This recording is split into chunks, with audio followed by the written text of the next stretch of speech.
Welcome back to the Cozy Rosy Crochet channel, and today I'm sharing with you the first of 4 patterns that make up the cotton grass spa set in a little mini crochet along. So the cotton grass washcloth is made using 2 colours and it is super squishy, and I'm going to show you how I made it extra squishy.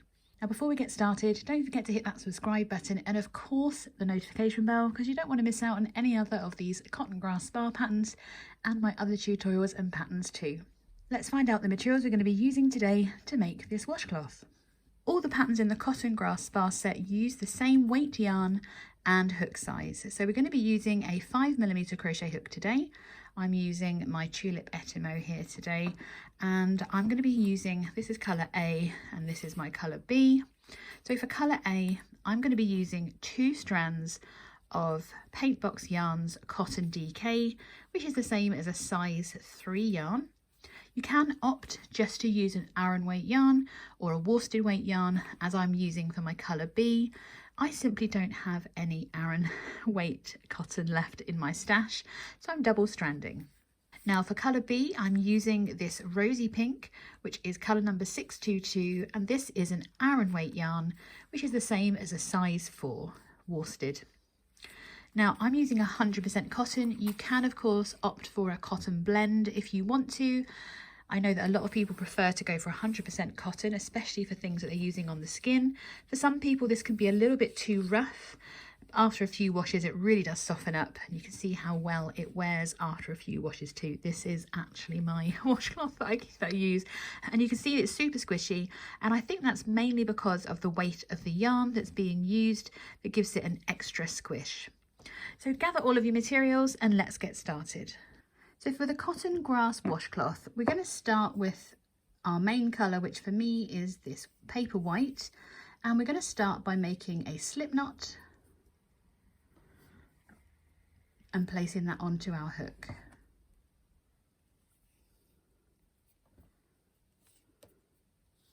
We're then going to make our chain of 30. So we yarn over and pull through the loop on our hook 30 times. So that's 1, 2, 3, 29 and 30. So once we have our chain of 30, we are ready to start the rest of row 1. Now we're going to be working into the second chain from hook. So this loop on our hook never counts as a stitch. This is the first chain and this is the second one. Now we're going to be inserting our hook underneath the top loop of our chain, and we're going to start by working our sedge stitch. Now the sedge stitch is made up of 3 different stitches, all worked into the same stitch. So we start by inserting our hook under that second chain from hook, yarning over to bring a loop up, and we're going to yarn over and pull through 2 to work the US single crochet. We're going to work back into the same chain, but this time we're going to work a US half double crochet. So we yarn over the hook first, insert our hook into that same chain, yarn over, bring our loop up, yarn over and pull through all 3 loops. And the third stitch is the US double crochet. So we yarn over, reinsert into that same chain again, yarn over, bring a loop up, yarn over, and this time we're just pulling through those first 2 loops, and then we yarn over to pull through the last 2. So that is the sedge stitch. For the repeat, what we do then is we start by skipping the next 2 stitches and working into the next, and we're working the sedge stitch once again. So we're inserting our hook under that top loop of our chain, yarning over to bring a loop up, and then we yarn over and pull through 2 to work our single crochet. We're going to reinsert our hook, but we yarn over first, reinsert, yarn over to bring a 3rd loop up. We're going to yarn over and pull through 3, and then we've worked our half double crochet, and that final stitch is the double crochet. So we yarn over, insert, yarn over, bring a loop up, yarn over to pull through those first 2 loops, yarn over and pull through the last 2. We're going to repeat this all the way down our chain. So we skip the next 2 chains and work into the next, beginning with our single crochet. So bring a loop up, yarn over and pull through 2, then our half double crochet, yarn over, insert into the same chain, bring your third loop up, yarn over and pull through all 3. And then our third stitch, we're working the double crochet, so we yarn over, insert, yarn over, pull through those first 2 loops, and then yarn over to pull through the last 2. And then repeating that down until we have just 1 chain remaining. So continue to repeat that all the way down and I'll meet you there. So we're skipping the next 2, inserting into that next chain to work a single crochet. We yarn over to insert to work the half double crochet, and then we yarn over a third and final time to work the US double crochet. So I'll meet you back when you have just 1 chain remaining. So when we have just that 1 chain remaining, we are going to be working a single crochet into that last chain. Now I'm showing you what mine looks like at the end of row 1, so if yours is a bit curly, please don't worry. I'm just going to give it a tug and give it a pull and it will straighten out nicely. So at the end of row 1, you should have 10 sedge stitches and 1 single crochet. 1, 2, 3, 4, 5, 6, 7, 8, 9 and 10. We are going to go straight into row 2 and we start with our turning chain of 1. Now this turning chain does not count as a stitch, so we are going to work into the stitch directly underneath that chain 1 and we're going to work our sedge stitch right in there. So we're going to insert our hook into that stitch to work that single crochet. We're then going to yarn over, work back into the same stitch to work our half double crochet, and then finally we yarn over, insert into that same stitch again to work our double crochet. We're then going to skip the next 2 stitches. So we're skipping 1, 2, and there's number 3. It's very small in comparison. Yours may look the same as mine, but that is where we're going to be inserting our hook. So this is our double crochet from the previous sedge stitch. There's that half double, and this is the single crochet, and it's into this stitch where we're going to work the next sedge stitch.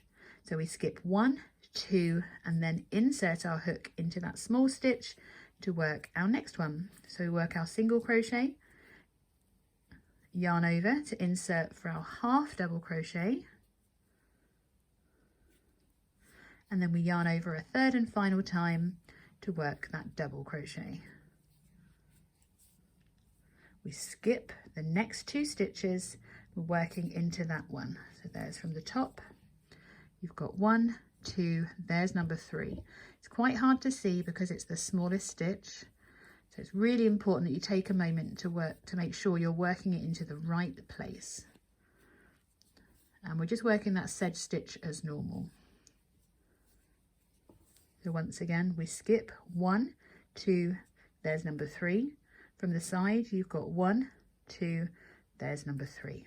So we insert our hook to work that single crochet, yarn over to reinsert to work that half double crochet, and then yarn over to insert to work your final double crochet.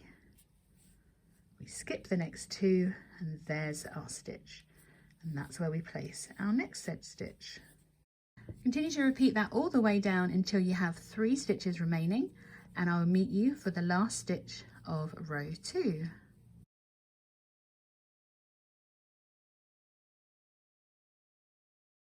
So once you have just your last 3 stitches remaining, we're going to skip 1, 2, and then your first single crochet might be turned away from you. We're going to work a single crochet. So we're just inserting our hook through that last stitch and working 1 single crochet. So at the end of row 2, your stitch count should remain the same. You've got 1 single crochet and 10 sedge stitches. So for rows 3 to 15, we're repeating row 2. So we chain 1 and work our first sedge stitch into the same stitch as our chain 1. So our single crochet, our half double crochet and our double crochet, all into that same stitch as our chain 1, and just like before, we skip the next 2 stitches before working into that single crochet from the row before. So we're going to repeat that for a total of 15 rows. So rows 3 to 15, we're repeating this once again, making sure we do our turning chain of 1. And then I'm going to meet you for row 16, where we're going to be changing colours and getting ready to finish our washcloth. I will see you shortly once you've worked rows 3 to 15. So once you've finished row 15, we're going to be changing colour to our contrast colour. So I'm going to do that by working my final stitch once again, but this time I'm stopping halfway through to change to the contrast colour. So I'm going to yarn over and bring my loop up and just pause there.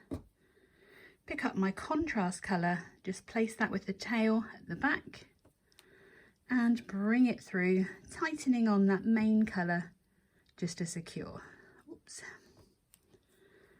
We can then make our turning chain for row 16 and we are ready to continue, but this time we're working in our contrast colour. Now normally I would weave these ends in as I go, but I'm going to show you an edging for this washcloth that will give it a really nice finish, so we can use that edging to hide our ends if we want it instead. So we're just going to continue to work our sedge stitch as normal, working our single, half double crochet and our double crochet, and then continuing across our row, working the sedge stitch into the top of that single crochet from the previous row. Remember, we're skipping those 2 stitches and then placing our next sedge stitch into that next stitch. Continue to repeat this all the way across, and I'll meet you when you have those 3 stitches remaining, because we're going to be changing back to our main colour again. I'll meet you there in a moment. So I've reached my last 3 stitches and I'm ready to work that last stitch, but I need to fasten off my main colour because we need to add it back on again. So I'm going to skip the next 2 stitches, insert my hook into that final stitch and pause there, ready to add in that main colour once again. So I'm just going to grab that, place it over the hook and just bring it through, pull down on my pink colour just to secure, then I'm ready to work my chain of 1, ready to continue into row 17. So row 17 to 20 is the same as we've been doing, it's just working that sedge stitch, but this time in our main colour. So this is the final 4 rows of the washcloth itself. So continue to work your sedge stitch into those single crochets from the previous row, but this time in your main colour for 4 more rows, for row 17, 18, 19 and 20. And I'm going to meet you to work an optional edging if you want to. It really does give a nice polished finish to our washcloth. So I'll meet you at the end of row 20, ready to work the edging. So I've reached the end of row 20 and you should have almost a nice right side of your project here. So you see where my tails are. I'm going to make this where I can see the right side of my sedge stitch in the other colour. That's going to be the right side of our project. So if you wanted, you can end your project here and fasten off. There's no need to add an edging unless you really want to, but if you would like to, I'm going to show you how to do it. So we're going to start by making a chain of 1 for the edging and then turning our work so that we have the right side of our project facing us. And we're going to work in the round, placing some corners in to make everything nice and neat. So we've got our single crochet here. So we've done our chain 1. We're going to work 1 single crochet into the top of that single crochet from the previous row. And to continue our edging, we're going to be working into the top of our double crochet with a single crochet. We're then going to work a single crochet into the next stitch, but we're going to skip our single crochet. So we skip the next and then work 1 single crochet into the next 2 stitches, skipping the next. So we work 1 single crochet, a second single crochet before we skip the next. 1 single crochet, 1 single crochet, and we skip the next. We're going to repeat this all the way across. You just continue to repeat that all the way across, and then we'll reach our next corner. And once we have just our 1 stitch remaining, we are going to single crochet into that last stitch. We chain 1, and then we single crochet into the same stitch. You may have noticed that I just rotated my work, because this time we're going to rotate to work down the ends of our rows. We're going to work into the end of each row, placing 1 single crochet. So we're working a total of 20 single crochets all the way back down to the base of our washcloth here. And that is where I'm going to meet you. So we're working into the ends of our rows, working 1 single crochet. So that's 1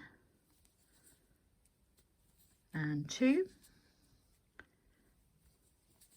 3,